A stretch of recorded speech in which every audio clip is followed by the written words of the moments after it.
नमस्कार साथियों, स्वागत है आपका रौनक मैथ क्लासेज में। आज बात करेंगे बीएससी एग्रीकल्चर के बारे में। जो टॉपिक है आज का वो है मैट्रिक्स। मैट्रिक्स के बारे में डिस्कस करेंगे। क्या होता है मैट्रिक्स, मैट्रिक्स टाइप कितने होते हैं, मैट्रिक्स को कैसे सोल्व किया जाता है, कैसे उसको भाग किया जाता है, कैसे गुणा किया जाता है, कैसे घटाव किया जाता है, कैसे दो मैट्रिक्स का आपस में गुणा करेंगे, वो सारी चीजें सीखेंगे अपने। तो सबसे पहले बात करते हैं मैट्रिक्स के बारे में। मैट्रिक्स हिंदी में बोलते हैं इसको आव्यूह। तो जो मैट्रिक्स होती है आपके पास वो क्या होती है उसके बारे में अपने डिस्कस करते हैं। आप कुछ वस्तुओं को पंक्ति या स्तंभों में एडजस्ट करना ही क्या कहलाता है, मैट्रिक्स कहलाती है। जैसे आपके पास ये मार्कर है, इनको अगर मैं मार्कर के ऊपर मार्कर रखता जाऊं तो ये एक स्तंभ के रूप में जाएगा। फिर ये जाएगा इस टाइप से, अगर मैं रखूं इसको तो ये तो स्तंभ के रूप में जाएगा। अगर मैं ऐसे रखूं इसको, एक मार्कर इधर रखा, एक इधर रखा, एक इधर रखा, तो वो पंक्ति में जाएगा। तो कुछ वस्तुओं को पंक्ति या स्तंभों में एडजस्ट करना ही क्या कहलाता है, मैट्रिक्स कहलाता है। अगर इसको मैं एक और एग्जांपल दूं तो जैसे अपने जब स्कूल में बच्चे पढ़ते हैं और वो प्रेयर करते हैं, प्रार्थना करते हैं, तो वो एक पंक्ति में खड़े होते हैं और या स्तंभ में खड़े होते हैं। ऐसे तो नहीं होता कि एक को स्टूडेंट को दूर इधर खड़ा कर दिया, एक को इधर खड़ा कर दिया, एक को सामने खड़ा कर दिया, ऐसे कभी नहीं होता। तो उनको एडजस्ट किया जाता है पंक्ति और स्तंभ के अंदर। तो वो भी क्या होती है, एक मैट्रिक्स होती है। उनको पंक्ति और स्तंभ में खड़ा करना, वो भी क्या कहलाएगी, मैट्रिक्स कहलाएगी। तो वहां से भी अपने समझ सकते हैं कि मैट्रिक्स क्या होती है। अब बात करें अगर मैट्रिक्स के अंदर अपने, तो सबसे पहले अगर बात करूं मैं मैट्रिक्स की, तो मैट्रिक्स का जो व्यापक रूप होता है उसकी बात करते हैं। यानी मैट्रिक्स का व्यापक रूप, जो मैट्रिक्स का व्यापक रूप होता है, तो व्यापक रूप जो होता है मैट्रिक्स को हमेशा ही m क्रॉस n में लिखा जाता है। m क्या होती है, पंक्तियों की संख्या। m क्या होता है आपके पास, पंक्तियों की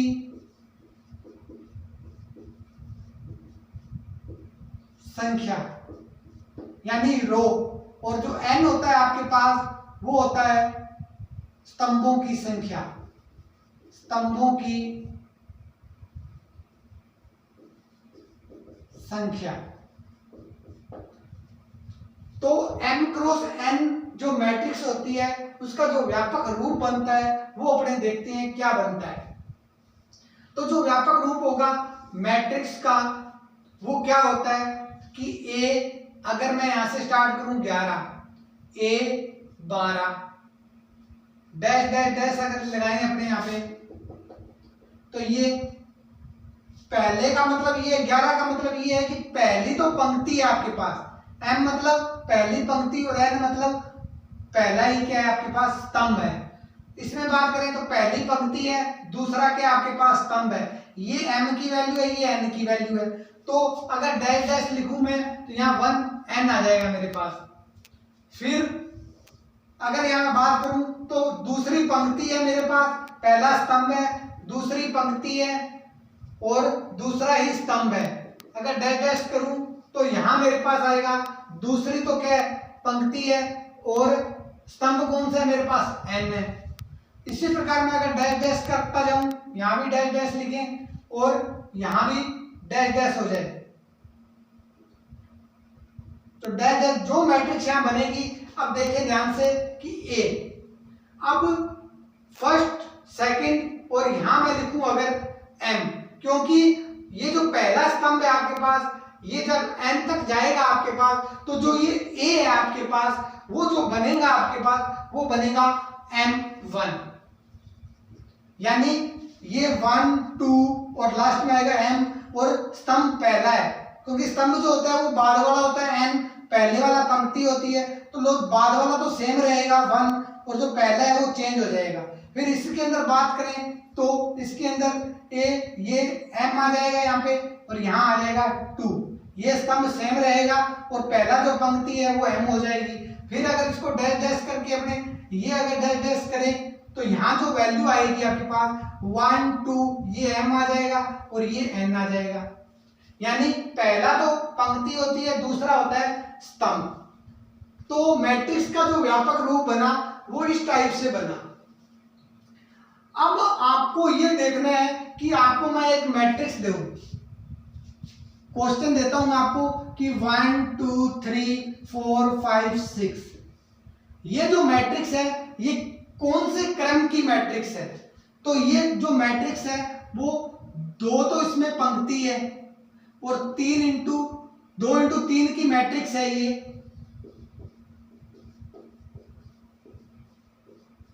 तो पता कैसे चला 2 इंटू 3 की है। तो पहले तो क्या होता है, पंक्ति होती है और जो बाद में आता है वो स्तंभ होता है। तो पहले जो पंक्ति है उनकी कितनी संख्या है, ये पंक्ति है 1 ये 2 यानी 2 पंक्ति होगी। स्तंभ 3 है तो 1 2 और 3 स्तंभ हो गए। यानी टोटल इसके अंदर अगर 3 2 को मल्टीप्लाई करें तो 6, तो टोटल तो 6 एलिमेंट है इसके अंदर। टोटल अगर एलिमेंट की बात करें तो वो तो 6 है, लेकिन अगर इसके ऑर्डर की बात करें, इसके क्रम की बात करें कि इसका ऑर्डर क्या होगा, वो 2 इंटू 3 की मैट्रिक्स बनी है। तो इसके अंदर आपको क्या करना है कि एक 11 की वैल्यू निकालनी है आपको। 11 का मतलब ये है कि पहली पंक्ति और पहला स्तंभ। 11 का मतलब दोबारा बता रहा हूं मैं आपको कि इस 11 का मतलब है कि पहली पंक्ति है और पहला ही स्तंभ है। तो पहली पंक्ति ये रही और पहला स्तंभ ये रहा, तो यहाँ जो अवयव आएगा वो 11 का होता है यानी 1। अगर मैं बात करूं a 12 की वैल्यू कितनी आएगी, यानी पहली पंक्ति और दूसरा स्तंभ, पहली पंक्ति ये रही दूसरा स्तंभ ये रहा, यानी यहाँ आएगा 2। अगर मैं बात करूं a 13 की, यानी यहाँ बात करूं तो पहली पंक्ति यानी पहली पंक्ति कौन सी है, ये ऊपर वाली, और पहला स्तंभ तो यहाँ वैल्यू कितनी है इसकी 13 की, ये वैल्यू है आपके पास 3। अगर बात करूं मैं a दूसरी पंक्ति है आपके पास, पहला स्तंभ है तो a 21 की वैल्यू कितनी आएगी 4, क्योंकि दूसरी पंक्ति है और पहला स्तंभ है तो यहाँ वैल्यू आएगी 4। फिर दूसरी पंक्ति है आपके पास और दूसरा स्तंभ है, उसकी वैल्यू कितनी आएगी 5। इसी प्रकार अगर आपने देखें तो दूसरी पंक्ति है और तीसरा स्तंभ है, उसकी जो वैल्यू आएगी आपके पास वो आएगी आपके पास 6। तो इस प्रकार आपने देखा कि एक मैट्रिक्स, अगर मैं इसको इस तरीके से डिफाइन करूं मैट्रिक्स को, अगर ये तो 2 इंटू 3 की है तो अपने 3 इंटू 3 की भी बना सकते हैं, यानी 1 2 3 4 5 6 7 8 9 ये कितने क्रम की है, 3 इंटू 3 क्रम की मैट्रिक्स है। इसके अंदर अगर a 11 की वैल्यू देखें, a 12 की देखें, a 13 की देखें तो 11 की वैल्यू 1 आएगी, 12 की वैल्यू 2 आएगी, 13 की वैल्यू 3 आएगी, 21 की वैल्यू 4 आएगी, 22 की वैल्यू 5, 23 की वैल्यू 6। अब यहाँ कितना आएगा, यहाँ देखें अपने तो इसकी जो वैल्यू आएगी a कौन सा है, तीसरा स्तंभ है, ये तीसरी पंक्ति है और पहला स्तंभ है, यानी 31 की वैल्यू, 32 की वैल्यू और 33 की वैल्यू। 31 की वैल्यू 7 आएगी, 32 की वैल्यू 8 आएगी और 33 की वैल्यू 9 आएगी। तो इसी प्रकार अपने 3 इंटू 3 क्रम की भी मैट्रिक्स की वैल्यू निकाल सकते हैं। अब बात करते हैं कि मैट्रिक्स को किस टाइप से लिख सकते हैं अपने।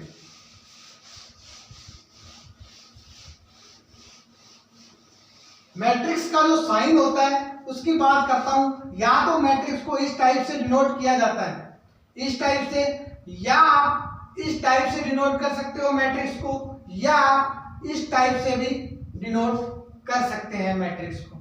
ये 3 आपके पास रूल है कि या तो ऐसे लिखो मैट्रिक्स को, या ऐसे लिखो, या ऐसे लिखो।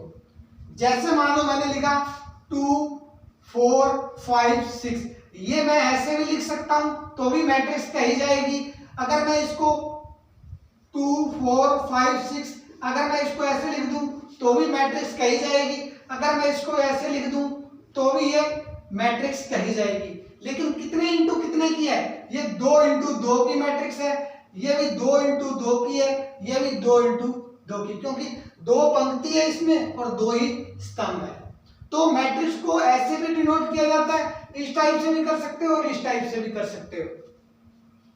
तो ये तो हुआ मैट्रिक्स को किस टाइप से डिनोट किया जाता है। अब बात करते हैं कि मैट्रिक्स को कैपिटल अक्षर से शो किया जाता है। मैट्रिक्स को कैपिटल अक्षर से शो किया जाता है। जैसे मान लो आपके पास मैट्रिक्स है ए, तो उसको कैपिटल ए से शो, जो इसके अंदर एलिमेंट होते हैं उनको स्मॉल अक्षर से डिनोट किया जाता है। तो इस टाइप से ये भी आप बात ध्यान में रखने वाली है कि जो मैट्रिक्स को शो करेंगे वो किया जाता है कैपिटल से, जो अंदर एलिमेंट होते हैं उसको किया जाता है स्मॉल से। अब कई बार मैट्रिक्स ऐसे भी लिखी जाती है कि A I J M cross N, B आती है मैट्रिक्स लिखी हुई B I J M cross N, तो इससे भी मैट्रिक्स डिफाइन की जाती है। ये भी मैट्रिक्स का ही रूप है।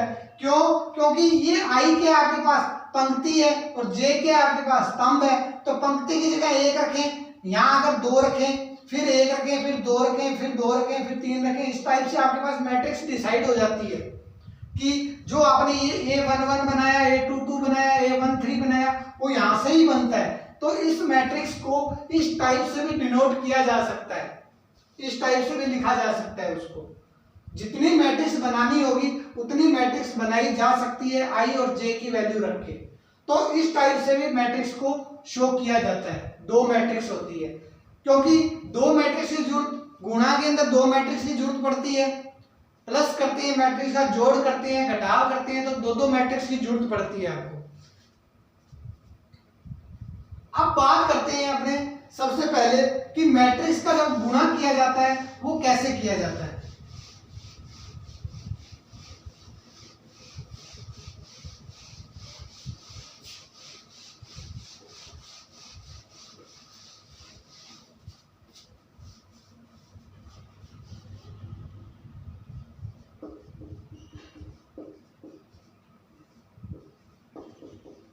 मैट्रिक्स क्या गुणा, कि मैट्रिक्स का मल्टीप्लाई करते हैं तो कैसे करते हैं। तो सबसे पहले मैं आपको बताता हूं कि एक मैट्रिक्स है आपके पास ए आई जे, एक मैट्रिक्स है बी आपके पास बी आई जे, ये भी एम क्रॉस एन की है, ये भी एम क्रॉस एन ऑर्डर की मैट्रिक्स है। दो मैट्रिक्स है आपके पास, दोनों को आपको क्या करना है, पहले जोड़ के लिए करते हैं, फिर करेंगे घटाव के लिए और फिर करेंगे गुणा के लिए। पहले जोड़ के लिए करते हैं कि दो मैट्रिक्स को कैसे जोड़ते हैं। तो दो मैट्रिक्स को जोड़ने का तरीका देखते हैं। तो a प्लस दो मैट्रिक्स है, इनको जोड़ा आपने, तो A I J M cross N plus B I J M cross N, तो इसको ये लिखा जा सकता है ए I J plus B I जे जुड़ जाएगा और एम क्रॉस एन बनेगा आपके पास। कोई भी दो मैट्रिक्स है उनको जोड़ा तो वो इस टाइप से लिखी जा सकती है। अगर मैं एग्जांपल चाहूं तो ए मैट्रिक्स आपके पास है 2 1 3 4, अगर मैट्रिक्स बी आपके पास है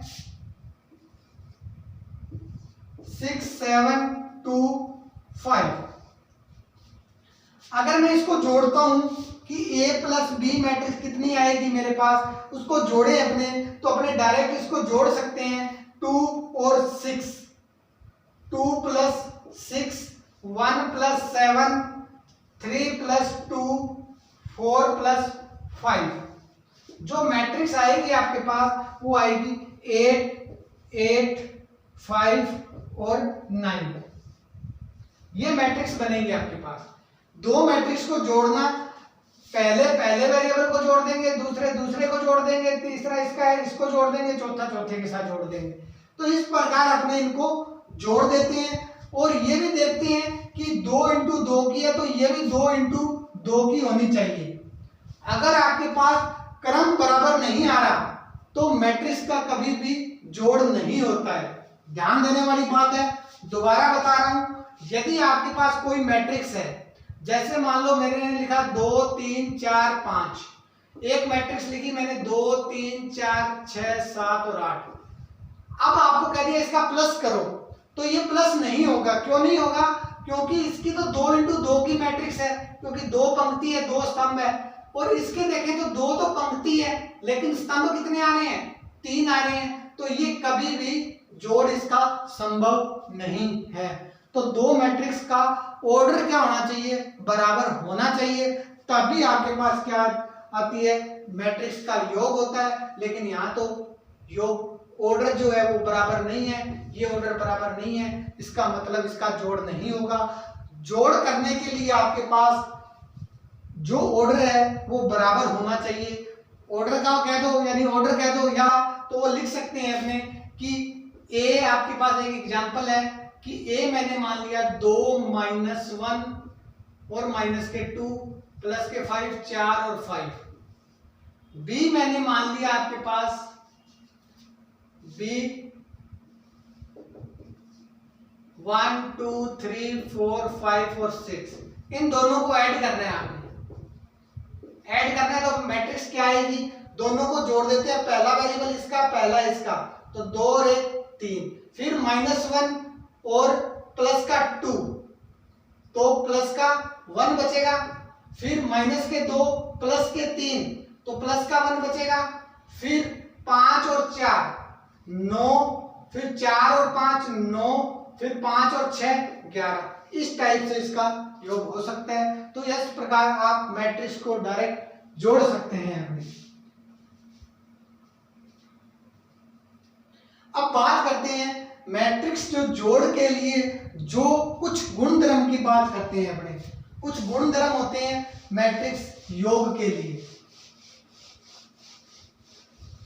मैट्रिक्स योग के लिए कुछ प्रॉपर्टी होती है, वो आपको ध्यान में रखनी है कि क्या क्या प्रॉपर्टी होती है।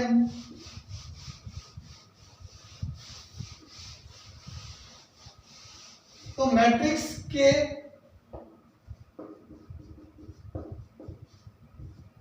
योग के गुण धर्म, यानी मैट्रिक्स ऐड के लिए प्रॉपर्टीज, जो योग के लिए क्या क्या प्रॉपर्टीज रखती है मैट्रिक्स। तो जो सबसे पहले जो प्रॉपर्टी रखती है वो रखती है आपके पास क्रम विनिमय। तो क्रम विनिमय यानी इंग्लिश में बोलते हैं कम्यूटेटिव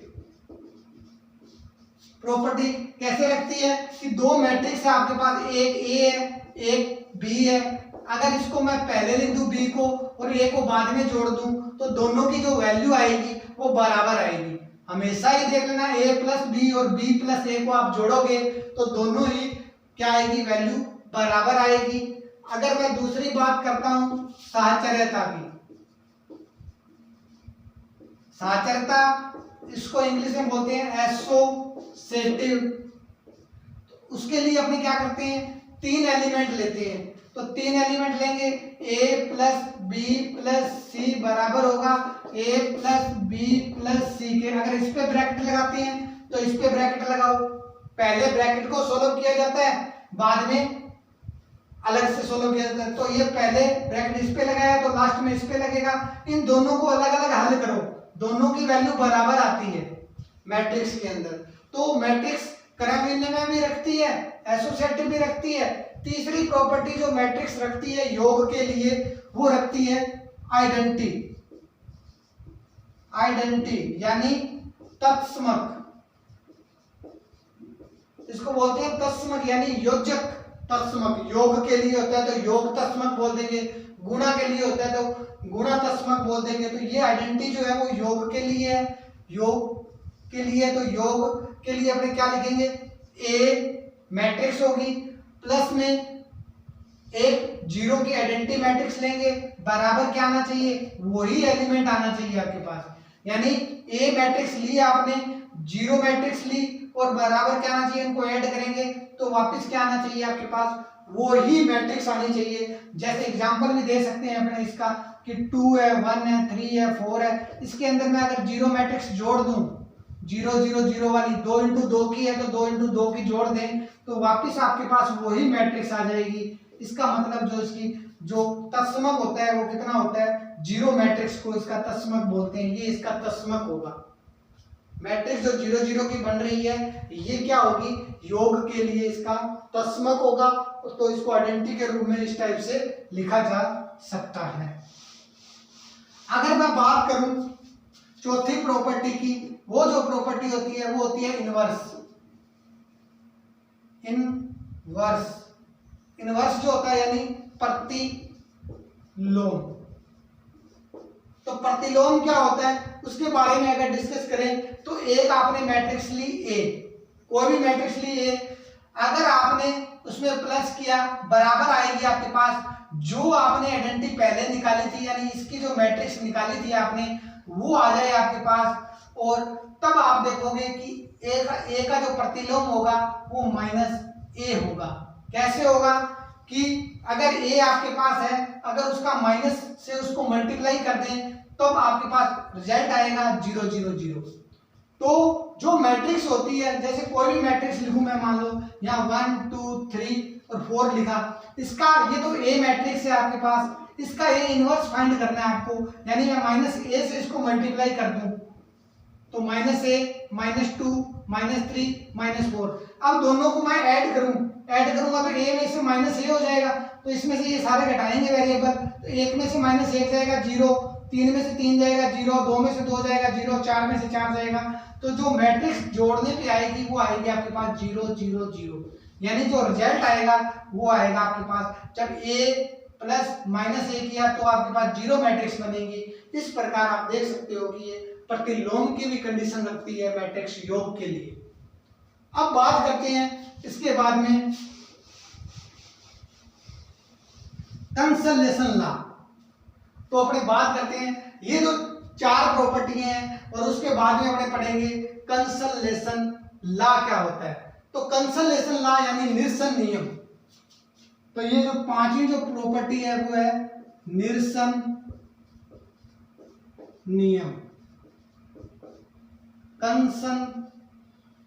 कंसोलेशन लॉ।